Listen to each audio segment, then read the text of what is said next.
Anong oras na? Hindi pa nagigising si Stella. Stella, bumaba ka na riyan. Umagang-umaga na. Nakahanda na yung pagkain mo sa lamesa. Sandali lang po, Mama. Magpapait lang po ako.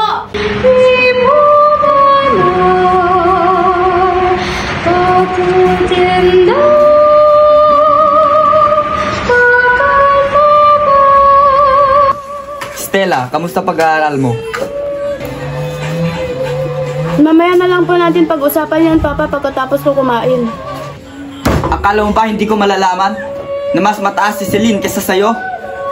At sino ba si Celine na yan? Lagi mo lang kinukumpara sa anak natin. Iba ang anak natin kay Celine. Ha? Eh hindi mo nga siya masuportahan sa pag-aaral niya eh. Celine pa ng Celine? Celine? Sino ang Celine? Anak siya ni Corazon.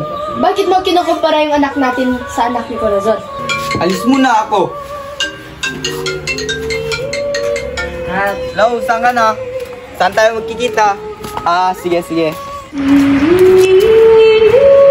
Kamusta ka na, mahal? Kailan ka uwi sa amin ni Celine? Mukhang mahirap. Binabantayan ako ng asawa ko. Nakakahalata na. Mga ayop kayo? Ano lang ninyo? Ha? Ayop ka ba di asawang ko? Tinalo mo ang gati-gati mo! Paano di magsasawa yung asawa mo sa'yo? Ang losyang mo na! Ano? Ako? Losyang? Buti pa nga losyang ako kesa sa madaming tumira sa akin eh.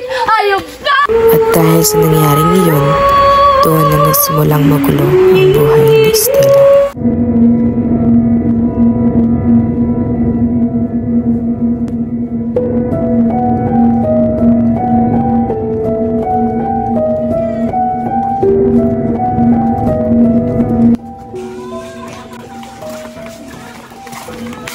Bahay? Di ba may kwento-kwento dito na may nagpaparamdam daw? Ha? Naniniwala kayo dyan? Nakakatawa. Kaya nga. Itutuloy pa ba namin? Tama na yung kalokohan nyo. Tara na!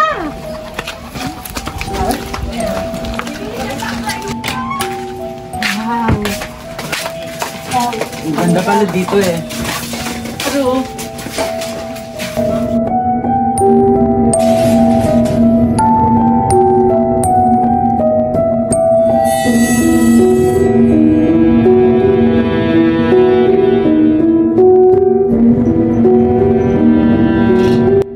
Bawal ata pumasok dyan. Di ba dito nakatira yung pamilyang Marquez na pinakamayaman noon? Di ba matagal na silang patay? Tara na sa baba.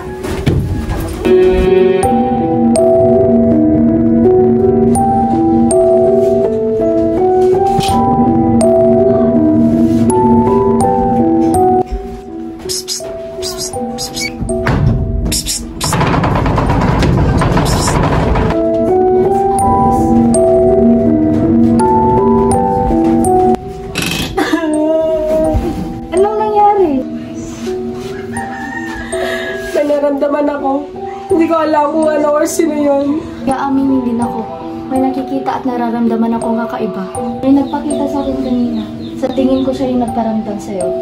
Maraming nangyari sa kanyang buhay, kagaya na lamang nang siya'y kahasain ng kanilang kapitbahay na nagnanasa sa kanya. Siya rin ay pinunta sa likod ng simbahan at mas lalong pinahirapan.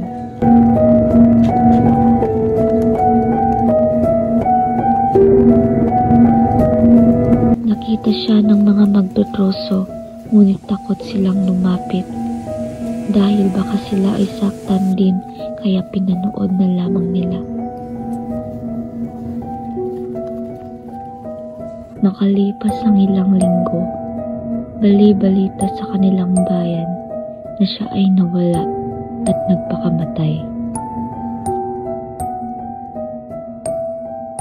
Nalaman ko ito dahil sa tuwing pumupunta ako sa simbahan ay nakikita ko ang kanyang kaluluwa na nagpupuntisal sa loob. Narinig ko ang mga sinasabi niya at gusto ko siyang tulungan para makuha ang hustisya na kinakailangan niya para tumahimik na ang kanyang kaluluwa.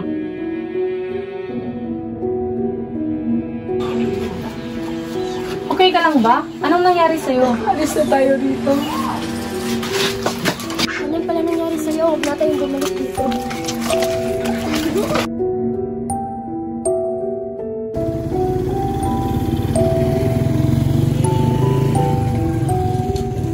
Uy, Ineng, may mga tao dun o dun kaya tayo magtanong. Sige po.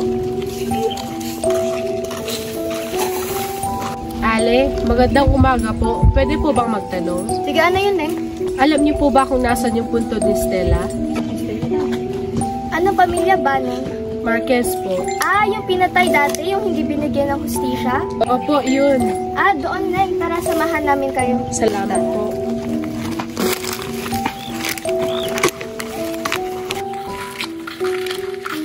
Oh, dito na, Neng. Salamat po. Sige na, alis na kami. Magagawin pa. Sige.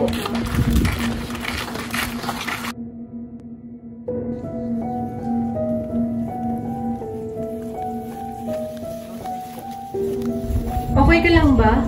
Ito pala ang nakaraan ni Stella. Kaya nga pre, kawawa naman. Dapat natin hanapin kung sino mga gumawa nito. Hindi dapat tayo titigil hanggang di natin hanap kung sino ang gumawa nito. Sige pre. Ay, naalala ko na. May nakakita sa kanila. Sige, tara, hanapin natin. Tara.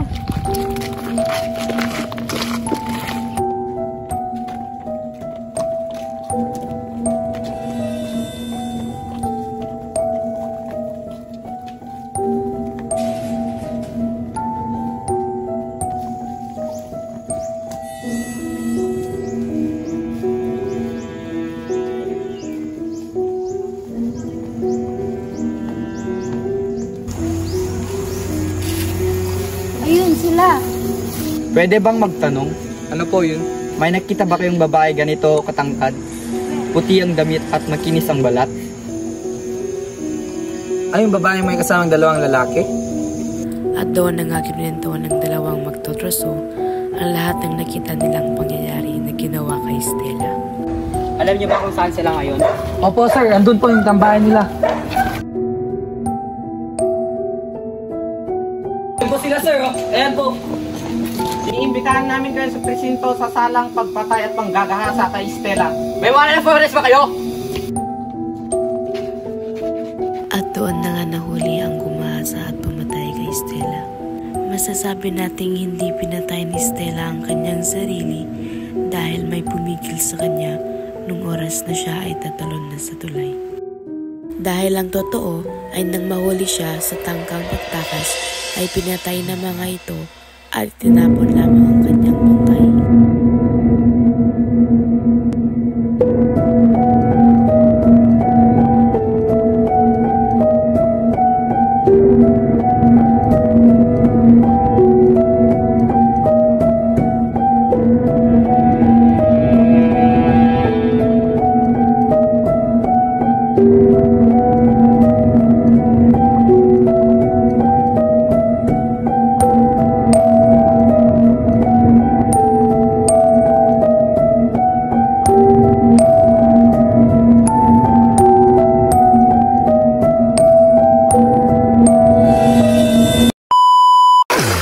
Ano, angkol? Dalawa na buweg, gibe eh. Join na. Shit ang lamig. Join na. Join na ang buyon. Talaga tarulan sa sinyelas yun. Hoy, join na ang ano, laman ng uweg. Hoy ko. Ay, dalawa. Uweg, batut yan. Jada OA. Jada OA.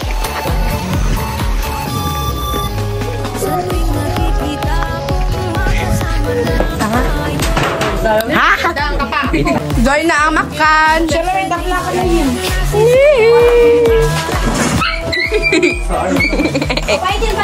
Juna nga, gamo ko. Juna nga! Wala ba, Marcel?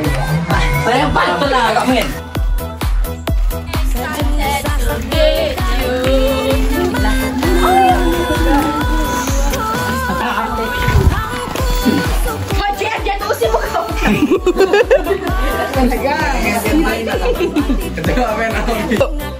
Manado. Game. Kita. Ano din? David?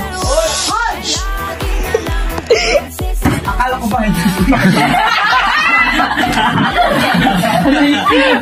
Akala mo pala gaslit.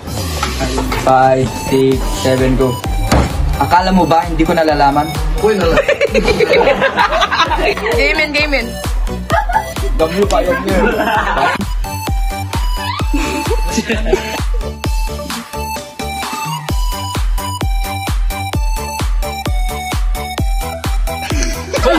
Game.